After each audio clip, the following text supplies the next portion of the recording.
Coming up on the next Screensavers, having files available for download on your own website is easy as pie. Yeah, but how many people are actually taking advantage of your generosity? How to count the downloads from your website. Would you like to do that on the next Screensavers?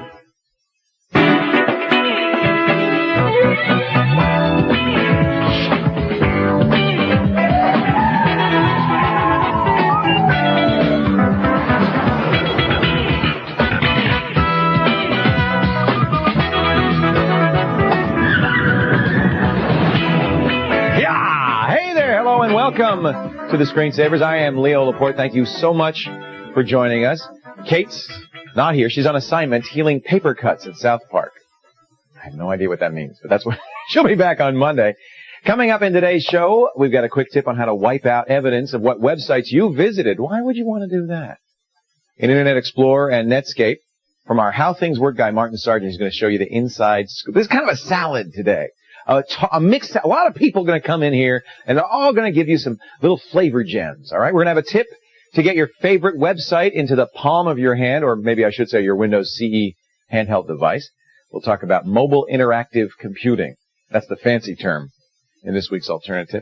Then a little later, Jim Niederbach's going to stop by with this hot new weird and wacky gamepad from Microsoft, first time ever shown anywhere.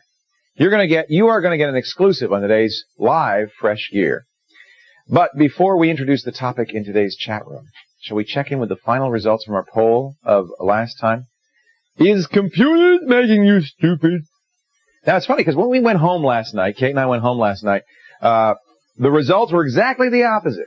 Most of you said no. Now 66% of you say yes, 33% of you say no. And if anybody wants to know if computers are stupid, add up those numbers. Once again, there's a missing 1%. We don't know where it goes. The computer says 99% of you voted, and the rest of you were, I guess, too stupid to figure out how to click the mouse. All right, joining me on the show today to help out on TV and in the chat room, somebody I've worked with for a long time. It's so great to have you here. It's great to be here. You're not replacing Kate, but you're going to be here kind of helping me out. I'm here to keep you company. Good, because I get so lonely. Yes. Christina DeNike. Yes. Good to have you. You've seen her maybe on Call for Help, doing the Mac tip. That's because she's lab director at Macworld Magazine, and a wonderful person. And a hula dancer. Oh, you're making me blush. So nice to have you. And actually, I'm really glad because the chat topic is just right for you. But before we go much further, I want you to tell us what you do at the labs at Macworld. What kind of stuff you do? Oh, we have great fun. We do a lot of comparative testing of hardware mostly, occasionally software. We get things in, we performance test them, usability test them, and then those go into the ratings. They're represented in the mice ratings usually. Do you wear a hard hat and lab coat at this? Only on special days. How many people are in the lab? Is it a lot of people? 6 people. Really? And you're all just kind of banging on Macs? Yeah. And before that, you did it at PC Mag. I was at PC Mag for a while. So you have Windows and Mac experience. But I hope, folks, if you have questions about Macintoshes, you'll call in and ask those specifically. We always look for an opportunity to talk more about Macs. Keep them coming. Yeah, Christina's I'm ready. A Mac hack. Now, and this is why this chat topic is good for you. Let's let John C. Dvorak set it up for us. Right. The question of the day is the iBook for girls? And this is what John C. Dvorak had to say on Silicon Spin the other day about it. Let's take a look. Looks like he was holding up a toilet seat. Apple fans at the New York City conference went wild for the fat laptop. But I have my problems with it. It looks like a makeup case. Not something I don't think men want to be seen carrying. In my column, I called it girly, which got a lot of attention, by the way. Within Internet Moments, Wired and Salon writers lashed back. Next Wednesday, we'll have a special panel on this, by the way, for you people who really think it's important. But in the meantime, we couldn't resist asking Rebecca what she thinks right now. Do you think I'm a sexist pig? No. Because I thought the machine was girly? I agree with you that the machine is girly, and I love it, and I want one. And you aren't the target, so don't buy one. Who cares? Let's go with what you So he's not the target. I want 2 to go with my different outfits. Oh, yeah. You have a tangerine-colored outfit? Yeah. So what do you think? Is it girly? I think a masculine, strong man is not going to be threatened by a laptop. John? John? I think that's a shot at you. Actually, Salon Magazine called him a sexist pig for that. In fact, they're going to have Salon on and debate it. I know, this is a chance for you to tell us what you think. I do have to say that until the iMac came out, people didn't buy fancy-looking computers. Remember, there were a lot of computers you probably tested quite a few of them, the gray, the charcoal, the pyramid shapes and all that stuff. And this beige is ending up what sells because people, they think it looks smarter or looks like it's a computer. And it was. The first ones that came out was a little hokey. The ones that were aimed for home, it's as if they didn't have enough, so they made it up. But the iMac kind of broke that stereotype. It totally did, didn't it? I mean, an incredible seller. So do you think so? Apple, is the iBook another iMac for Apple? I think it's going to do well. I think it's going to do very well. I don't want one for myself. I think I wouldn't carry it around, especially with that little handle. But I'm going to get one for my wife. And, you know, what we're all missing is that even if it is girly, that's okay. That can be a strength. That's a good thing. Not that it is. That's it.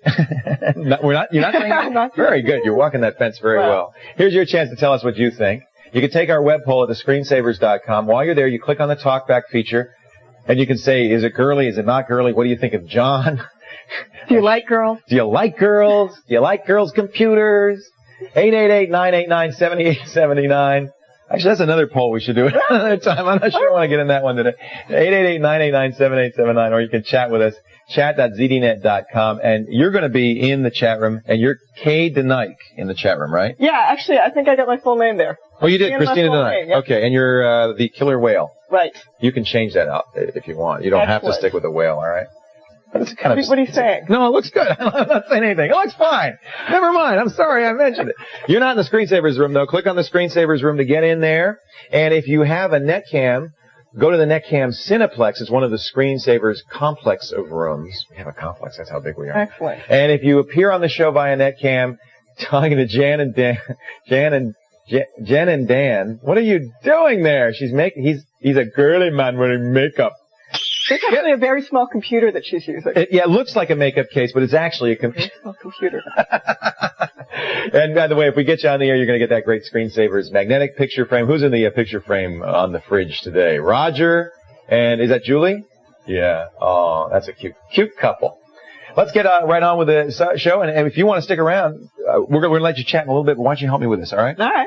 Trey is on the line on the ZDTV3Com Netcam network from Muskegon, Michigan. Hey, Trey. Hey. So what do you think? You look like a macho, masculine guy. Would you carry an iBook?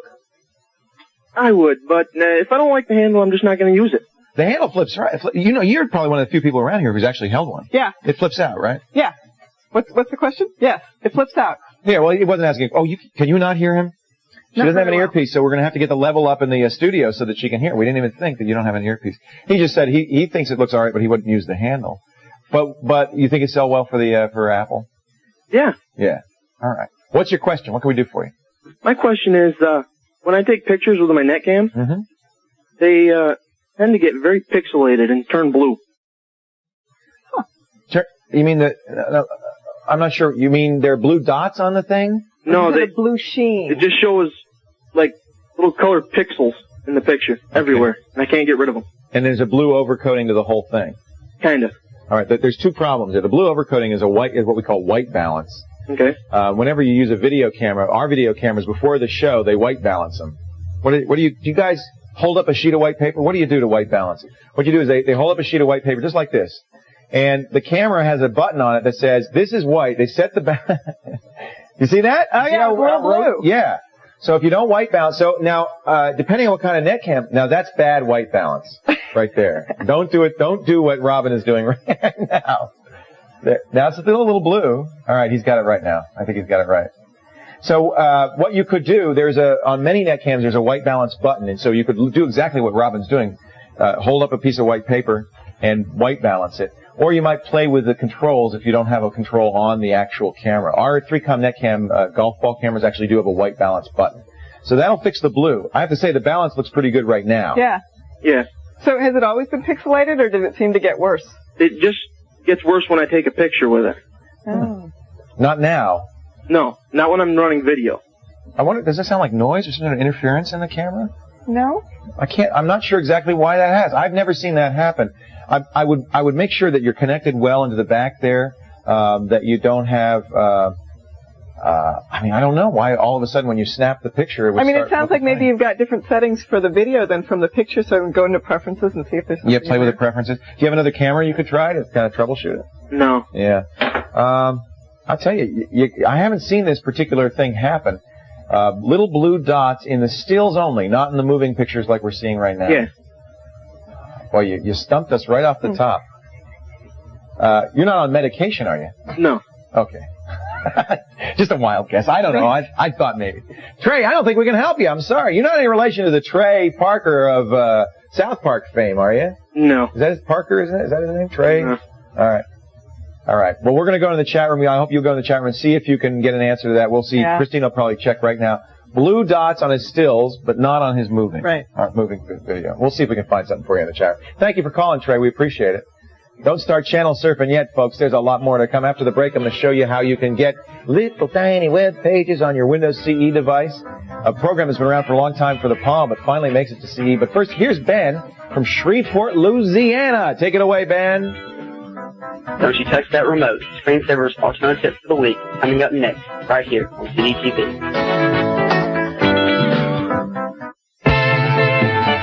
Yeah, babies, it's time once again for our weekly alternative segment. A neat tip or trick about an alternative operating system or device. This week, I'm going to show you how to download your favorite websites onto your handheld CE device. Now, this doesn't work on the Jupiter devices, the big Jornada from HP or the Vaadam Clio, but it works really well on the little HPC devices like this Philips Nino. And even on the HP Jornada, the Palm Jornada, or the medium form factor Jornada. Let me go back to the Avant Go page. This is called Avant Go. It's been out for some time. In fact, we even showed it to you on the Palm devices. Really cool. For instance, every time I sync now, I've subscribed to the New York Times. Every time I sync, I will get the latest New York Times and be able to read it on my HPC, on my Windows CE device. You can get all kinds of news and information, and it syncs up every time you synchronize, so you always have the latest. Let me show you how you control it. This is a free application that if you've got a Palm or you've got a small CE device and you're not using, you're missing out on a great, great thing. AvantGo.com. You'll create an account and log in, and you could see when I log in, I see what I've subscribed to. CNET, New York Times, Wall Street Journal, The Weather Channel, Wired News, ZDNN, but I can get a whole lot more. There's featured channels, all sorts of interesting stuff on here. There's USA Today and CNN, FN. You can get, basically if you've been eyeing the Palm 7 and saying, well, gee, I'd like to get this kind of information wirelessly, it's a lot cheaper, as in free, to get it every time you sync up. And you get some wonderful stuff. Plus, anybody who does their own websites can very easily create a website that Avant Go can use so that you can download websites from your favorite web pages. All you have to do is tell the webmaster, hey, why don't you do an Avant Go version? Great software, absolutely free, everything from movie directories, financial news, restaurant reviews, travel, weather, and more. It's at www.avantgo.com. Whether you use a Palm, the Palm 3, 5, 7, or you use an HPC device, or one of the mid-sized HPC devices like the Jornada 600 series and 400 series, this is a really great way to get information that you can read. I mean, I go to meetings and, they think I'm taking notes. I'm reading the newspaper. Kellen's on the line. Now, my secret's out now, huh? From Brownwood, Texas. Hi, Kellen. How are you? Hi, Leo. What can I do for you? Well, see, I have this web page on the web. Yep. And I was looking to put some streaming video on it. Yeah. But before I can do that, I've got to get some software so I can do some special effects on it so it can look really cool. So I'm going to guess, but let's say you had a guy with a stick in his hand and you wanted to turn it into a lightsaber. Like that? Bingo. Yeah, that'd be very easy to do. In fact, I've seen some great videos. I think even some of the ones that came in for the NetCam Festival it's really simple. You have to do it frame by frame, you understand. Yeah. And what you'll do is almost any video editing package, Video Wave from MGI, that's the one we like, it's under $99. Of course, Premiere is the fancy one everybody uses. Almost any video editing package that lets you get it a frame will let you take that frame and modify it with a drawing package. I mean, and literally you could modify it with Microsoft Paint. Anything that will give you all you got to do is color that in, right? The thing is, remember, it's going to be frame by frame. So you're going to have to each, frame, color it one by one. So it's going to take some painstaking work. What did you do to create the video? What program did you use for that? Well, let's see here. Because that probably will work. Huh? That probably will work to get the frames out of it. Yeah.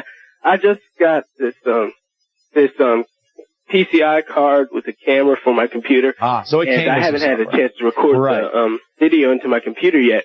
Well, for instance, the U.S. Robotics Big Picture, which is the one that we've been giving away, comes with an asymmetrics. I don't know if I have it here. Comes with an asymmetrics program for capturing video, and you can use it to edit it. Of course, I don't have it on here because we have the USB version, but it comes with a program for capturing the video. It's called DVP Capture, and it will also let you look frame by frame at the video. All you got to do is you've got to copy the frame, modify it in the Paint program, paste it back in.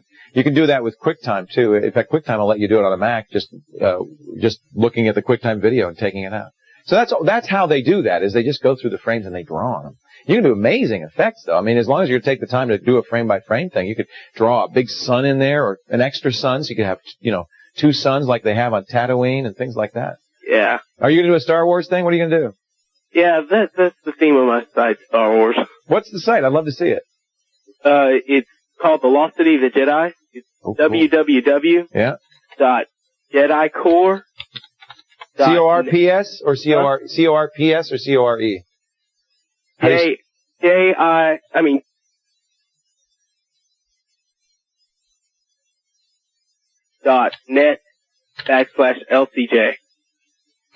LCJ. Yeah. All right. Let's see what it looks like. The Lost City of the Jedi.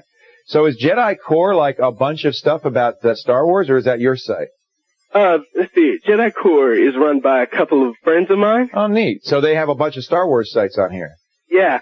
And, here, I was looking for a new place because I had one of those real long addresses that I really didn't like. This seems like a great place to be, Jedi Core. Yeah. Well, lots of links so far, so I want to see some great animation and stuff. Now that you've got your camera, let's put some animation and some video in there. I think that's a great idea. A program, if the program that came with your camera isn't great, a program I love a lot that'll allow you to do many, many things, including stop motion animation and stuff, so you can have the light speeder, the speeder go floating along, is MGI Video Wave 2. $99 or less if you shop around, and it's a great product. Okay? Okay. Hey, a nice site. Thanks for calling. We appreciate it. Thanks. Take care. Coming up next, folks, for the sake of texture, our salad. Remember I said we're making a salad today? The crouton of our Screensaver salad du jour. Martin, the crouton Sargeant, shows us how to cover your tracks on the web. When the Screensavers continue.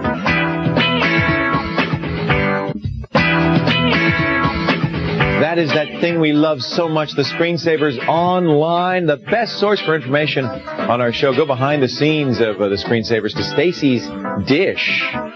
You got all sorts of great stuff. Photos, spy cams of the Screensavers at work, field trips, fan pages, the quote of, I understand I'm going to be the quote of the week next week. Always available at thescreensavers.com. It's the page that embarrasses more of us on the Screensaver staff than any other. Have you been skewered yet?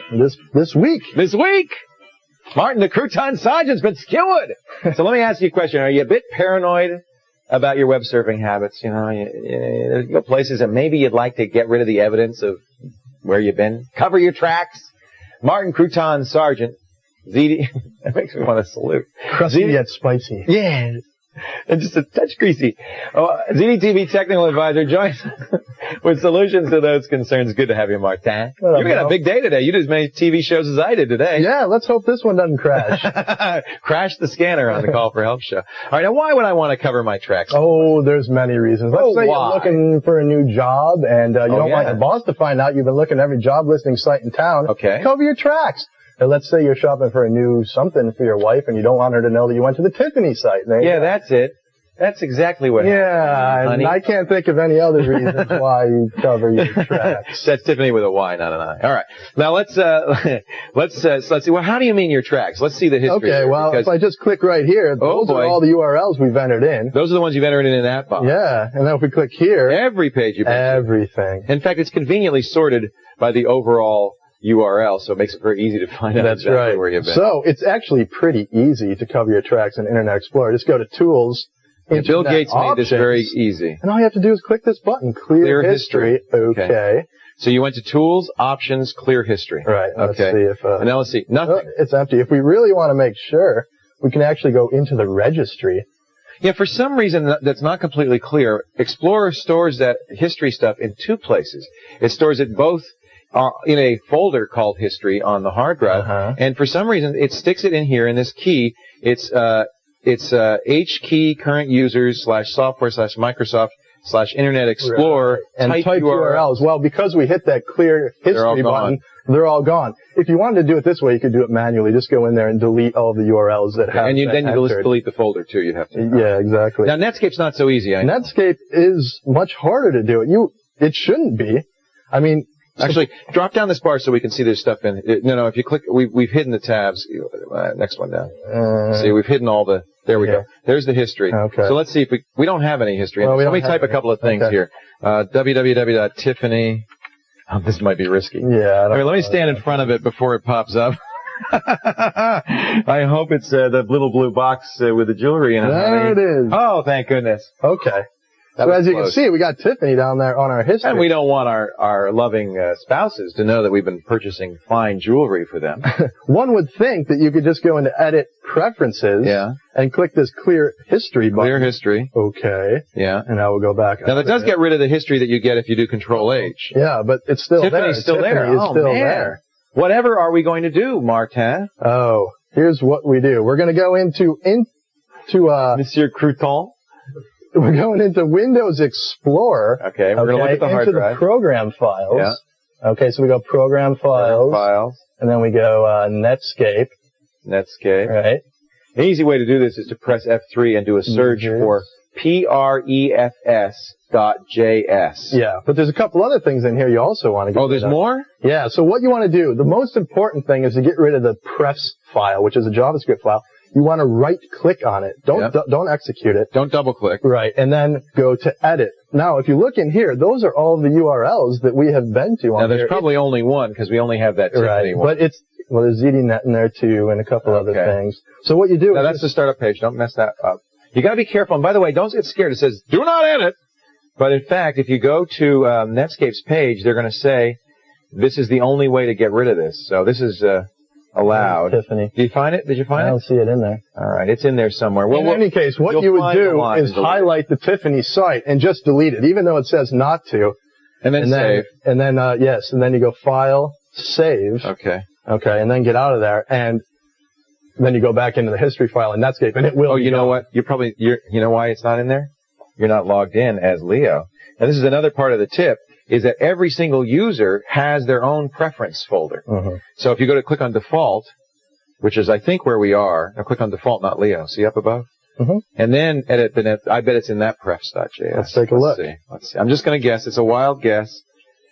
Yeah, there we go. Browser URL history, and those are all histories of places we've been. So that's what you want to delete right there. Okay, so you go through there. Yeah. And there's 5 of them. There'll be as many as 15. Yes. Okay. Okay. And then, when you go back out into Netscape, those will be gone. Other things you should do, though, once you're in here, is get rid of all your cookies. Dump your cookies. And also totally clean out your cache file. That is further evidence. What? You can go into the cache. Goodness, I didn't even think of that. Click on those things, and the JPEG or whatever is stored in there. That picture of the little blue box, it would be a dead giveaway to my wife, will be gone. All right. So there you have it. Get rid of all the blue boxes on your hard drive by going to our website for a tutorial. It's at thescreenSavers.com. Thank you, Mr. Pluton. Thank you, Monsieur Tomato. Do you use this technique a lot? I don't need to. I have nothing to hide. Yeah, right. You're right. You don't have a wife. Don't start flipping, folks. And you've never looked for another job. Still to come on this very show, tips for managing the downloads on your website, at least counting them. We'll show you all sorts of great web stats you can get. Plus, Jim Louderback joins us live with a brand new gamepad never before seen on TV. And Sumi Das has a look at a force feedback mouse, a mouse that bites back. All that and more as the Screensavers strolls on.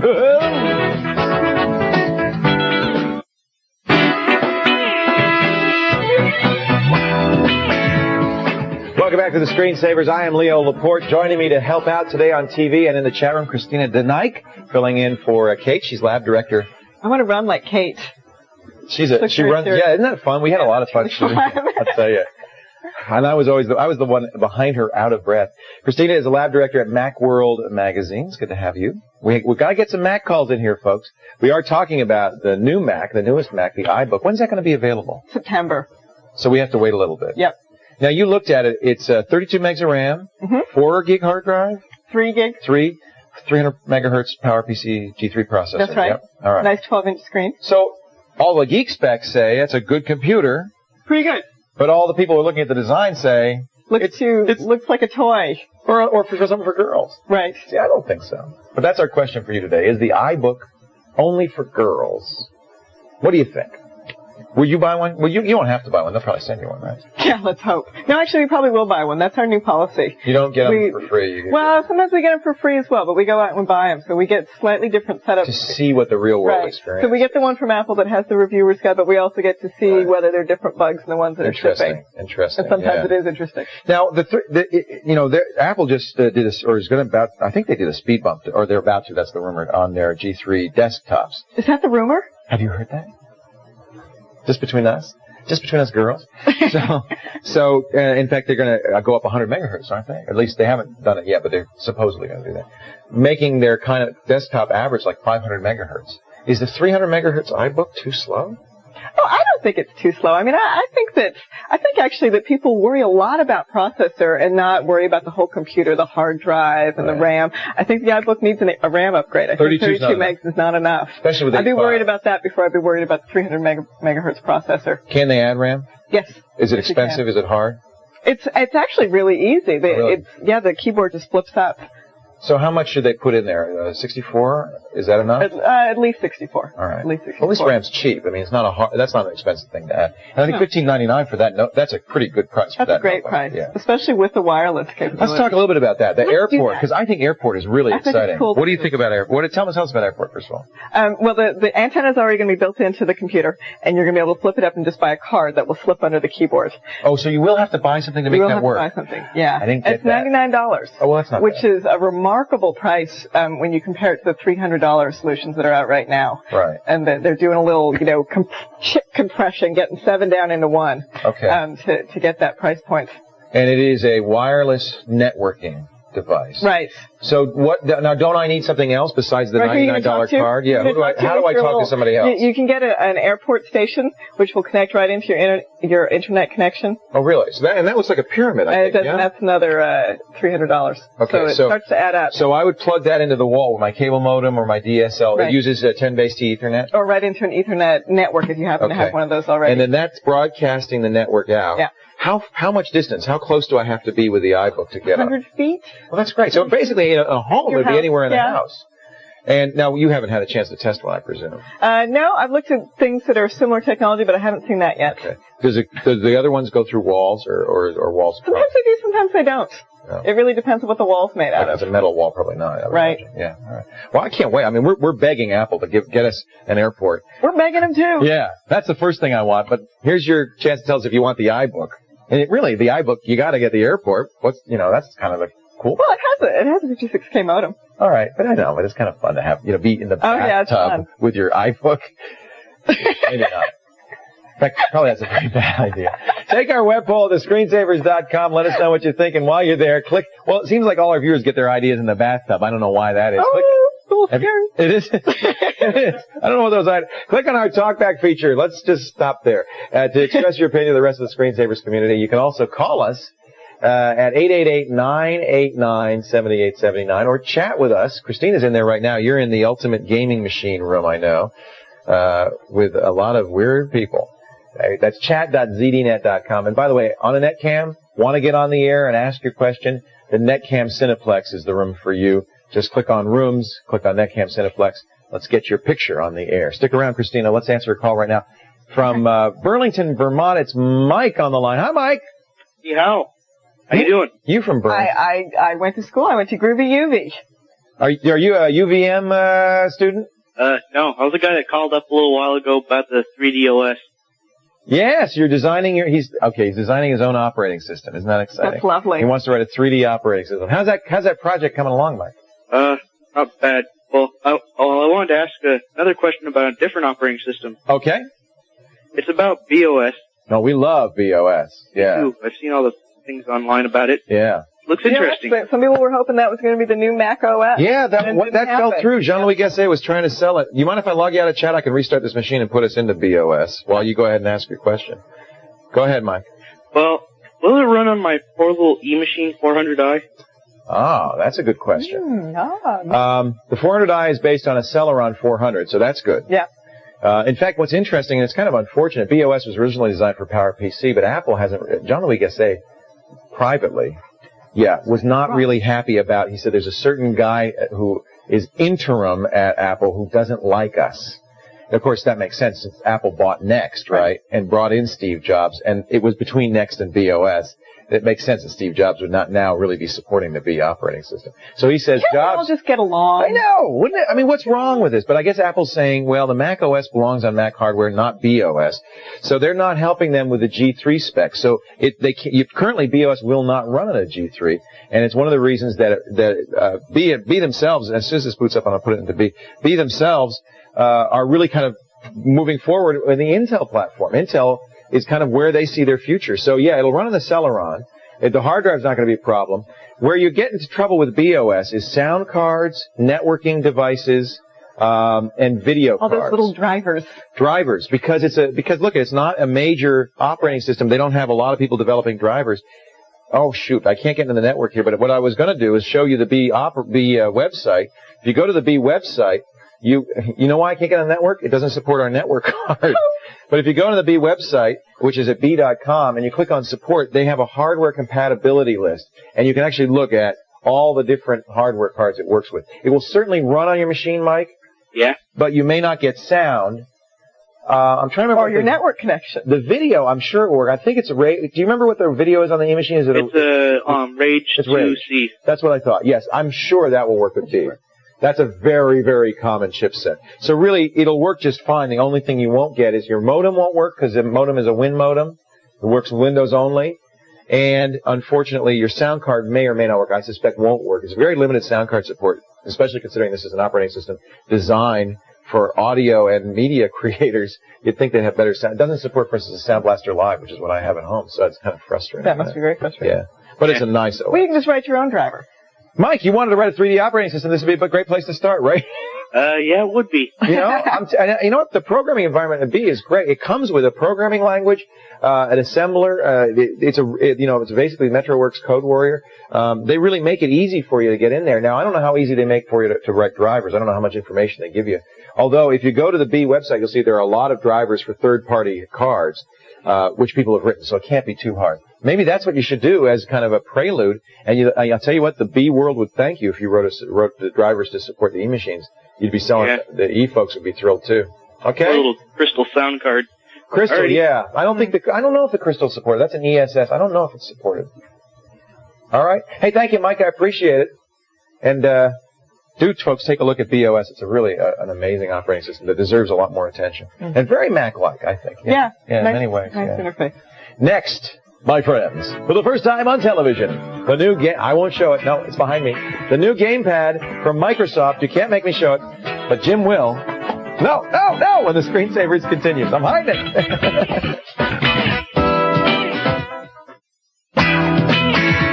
The Screensaver's online, my friends. That's the best source for information about our show. Don't move that joystick yet. Put it down. I'm fighting with you. We want to show everybody the Super Geek Challenge about Windows 98. See how familiar you are with the operating system update, the second edition. Always available at thescreensavers.com, and a great way to win a t-shirt or a hat. And by the way, congratulations to Margaret from San Jose, California, yesterday's quiz giveaway winner. All you got to do is take that challenge. You'll be automatically in the drawing when you fill out that form for a Screensavers t-shirt and hat. And by the way, even if you've already taken the quiz, every day a new winner. So every day another chance to play and win. All right? Now, let's get on with the exclusive. Jim Latterback joins us in studio. Yeah, let's see, if Martin was the crouton, I think you'd be the vinaigrette. Oh, thank you very much. Screensavers Sometimes salad I feel more like the Russian dressing. Oh, yeah. Or you could be the bacon bit. Would you like to be I like being Bako Bit. All right, Bako Bit Latterback's here. Yes, only if they're made out of non-pork material. Right. Soy, thank you. And you brought, there it is, for the first time ever. First time ever. This is Microsoft's follow-up to their Sidewinder gamepad. And actually, this is such a scoop that our product acquisition person, Grace, went and stole it from a Microsoft event. You're kidding. She didn't really steal it. You're kidding. She went up and she convinced them to give it to her. They rolled it out. Now, the interesting thing, you see it right here, it's kind of odd looking. See that ball there? Well, that's so when you're playing those first-person shooters, you can turn it, and when you rotate it like this, it's like turning your body right to left to look around. It also works. I want to say fragging you or shagging you or whatever that word is. Fragging. Fragging. Shagging is an Austin Powers. Okay, whatever. You can tell I'm not a huge fan of these games. And if you turn it like this, up and down, you can actually look up and look down to see if anybody is up or down trying to. By the way, every time you do that, you're moving my mouse, and I'm trying very hard to get us into Quake 3. So I won't touch it again. Hold still for a moment. I'll explain a little bit more. Notice it's got a bunch of buttons here, and when you hold it, you have access to these buttons, and you have access to the hat here, which lets you move as you move through your games. So it's a standard joystick with the exception of this, right? Well, and the fact that it moves, yeah, it's a standard gamepad. Now, I'm going to get this gamepad here. There have been kind of these static gamepads for a while. This is the Gravis one, designed to make you feel like you're playing a Nintendo or PlayStation. It looks just like a Nintendo 64. Yeah, and it's just the addition of movement will make it easier for some of those 3D games. Now, I'm not a huge fan of the 3D games, but they do include drivers for things like Half-Life and Quake and all the popular games. Don't move the joystick. I'm not going to touch it. You're moving it.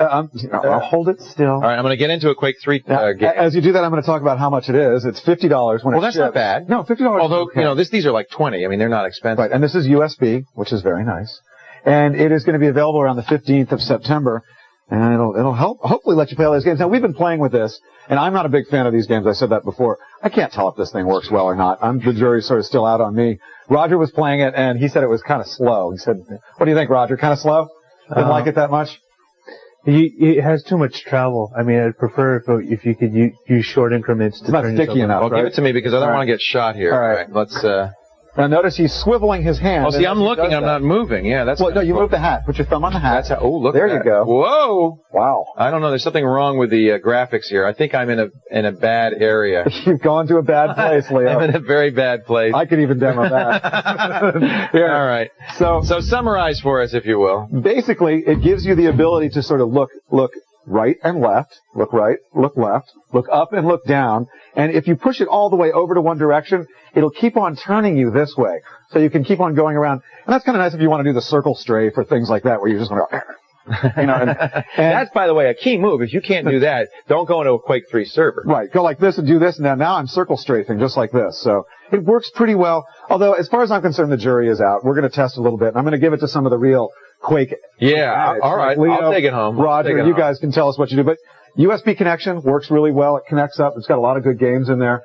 And I don't know. I think it's not a bad idea. We're going to actually, Leo's going to try and get this working, and we're going to take a look, I think. If you stop moving the joystick.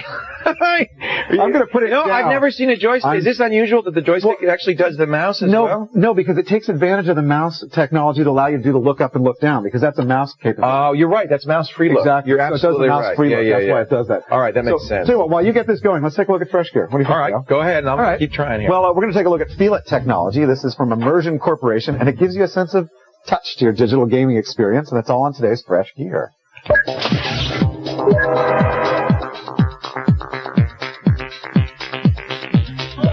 It's not unusual for a hardcore gamer to spend many an hour debating the PC versus console issue. But one thing all gamers agree upon is that the more realistic the game, the better.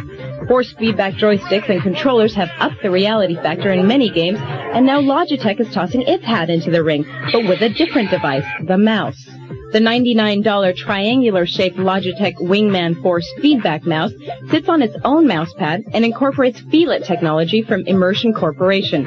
Users move the mouse, and the mouse pushes back to simulate sensations as diverse as hard surfaces, rough textures, elastic materials, and springs. So if you run into a wall while playing a game, you're not going to end up with a bruise on your head, but you'll definitely feel the impact. Right now I'm playing Grunt, but when the Logitech Wingman Force Feedback Mouse ships in September, it'll be available for more well-known games, such as MechWarrior, Shogo, and Heavy Gear 2. However, Logitech isn't limiting the potential of its mouse to gaming alone. It also hopes to enhance other applications, including computer-assisted design, or CAD, as well as Windows, the web, and e-commerce. Imagine shopping online and being able to touch your proposed purchase before actually buying it. Web surfers could feel hyperlinks instead of having to scrutinize pages for highlighted text and icons. When choosing from a menu, the cursor would pop between items, and the edge of a window would feel like a carved groove. Logitech expects more game developers to announce support of the Wingman in the months to come. While all this may not sound extraordinary, it does take computing one step closer to creating a virtual environment by adding touch to the short list of senses that can be experienced in the digital domain. Now, of course, you can catch a new Fresh Gear every Friday afternoon. It's at 1:30, 12:30 Central, right here on ZDTV. And no, we did not get it working. We have problems, bugs. But we were playing it earlier, and it did work. I have to say, it worked long enough that I was really annoyed by it. Yeah. Because, and, you know, Thresh, who's the king of Quake. Don't call him a queen. I don't think he'd like frag me. Actually, he's kind of a wimpin' person. He's only tough online. Yeah. That's all you need to be, though. Says, and the best way to play Quake is with a mouse and a keypad, and keyboard, and that's how I do it. Well, because this sort of takes care of your mouse. See, look, I'm mousing around. It might. We'll take a look at it. You do that, you get fragged. We're going to put this in Leo's hands when it works, and he's going to give us a full report down the road, and we'll let you know in a future Screensavers or Fresh Gear or somewhere. All right. That's good. Can I be your tester? You're my tester. There you go. I appreciate it. Have fun. We got an email the other day from Vader, who asks, I have some downloads on my website. I'd like to count how many times each is downloaded. I've heard you can do this with forms or JavaScript. What is the easiest way to do this? We'll see if we can help you here when the Screensavers continue.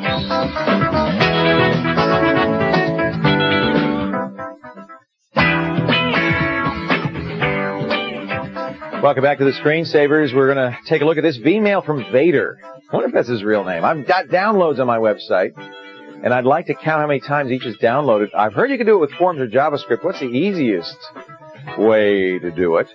Well, I can tell you right now, JavaScript won't do it because that's a client-side technology. What you need to do is you need access to the server. The server knows all, right? The web server.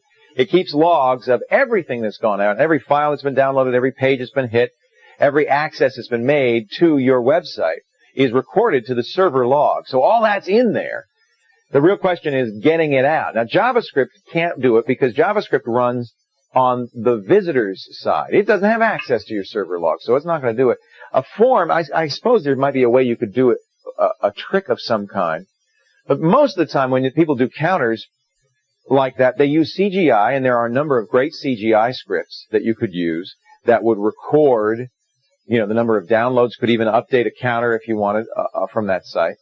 Or you can analyze your log. Now, you should really check with your web hosting service because they may well already have that information available to you. You just don't know it. For instance, I mean, if you're on GeoCities or Tripod, you're not going to be able to get this information. But I have a website, as you probably know, and the folks who host my website, MLNet, offer to all of the people who pay for websites on this activity logs. Let's look at the activity log from last week. Now, it's not super sophisticated. This is their kind of generated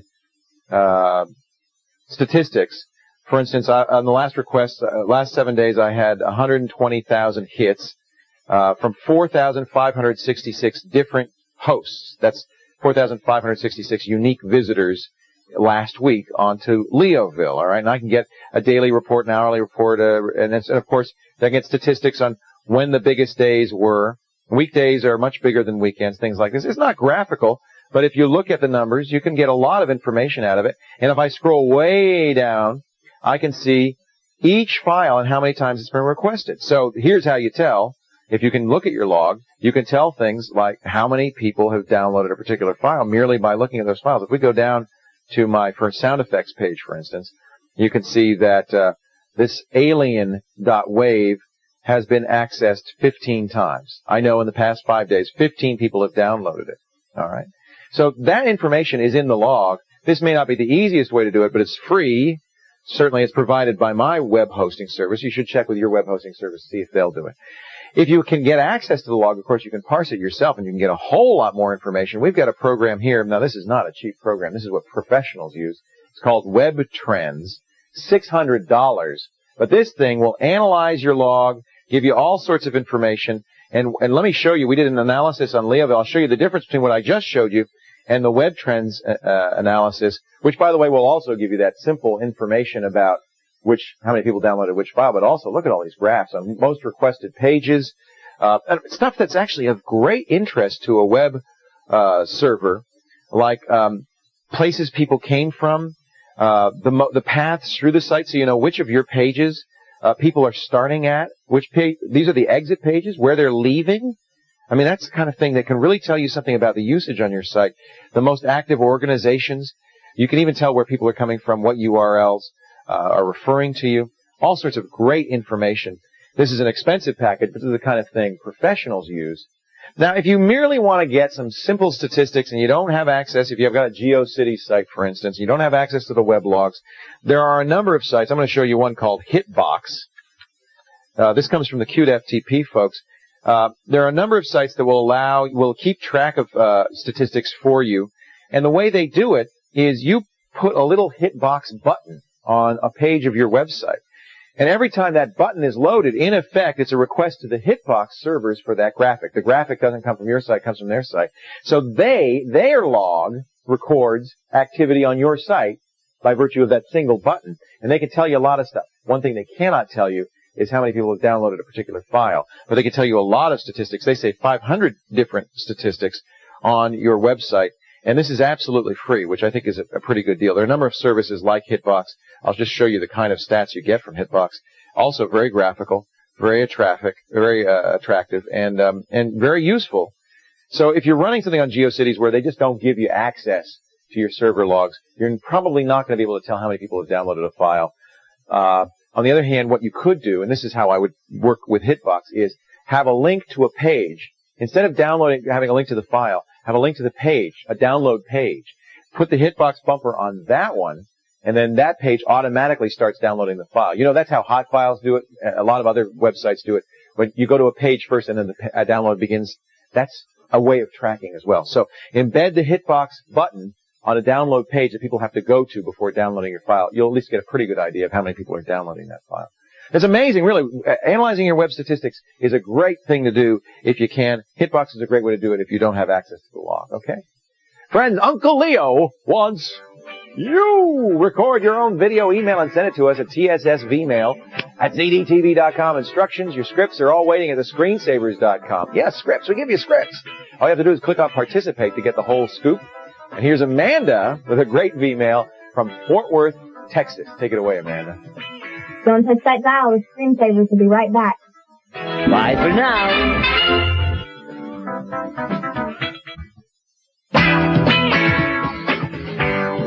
Welcome back to the Screensavers. The preliminary results of today's web poll. You still have 24 hours to get in there, but right now 90% of you say the iBook is for little girls. I don't know. That's mean. And 9% of you say no. But as Christina points out, thank heaven. For little girls, there's nothing wrong with it being aimed at women. I mean, there's never been a computer aimed at women. Maybe this time we did design a good-looking computer that women would want to buy. I don't know. Is that sexist? I don't think that's what it was aiming at, but if by chance that's a big market. Nothing wrong with that. Nothing wrong with 51% of the population. This is the part of the show where we like to answer some of your questions, and a lot of people wrote to me saying, "Wait a minute, the Celeron is clock locked. You can't." And we were having a debate over this. I think, and I may be wrong, but I think I've been able to change the clock multiplier on my Celeron effectively. I may be wrong. Oh no, I think you're right. It's just some of them are clock locked and some of them are not. Yeah. And this is a good one, by the way, from Lottie, who points out that you should be careful changing the bus speed because, it's okay if you go to 100, from 66 to 100 or from 100 to 133. That'll keep the PCI clock at 33. But if you go to oddball speeds like 75, you're going to have some problems. You could have some problems with your PCI bus running faster than cards can handle. Well, and you need to be careful about your case. If you overheat your case, even if your chip is ready for it, your case might not be, your fan might not be, and then everything dies. Yes. Focus on Virgil today. If you go to the website, we don't want everything to die. Virgil's our shader. It's at Stacy's Dish. He's a great guy. Find out all about him. That's it for this edition of Screensavers. Thank you, Christina. Thank you. We'll see you on Monday. Bye-bye. Good job.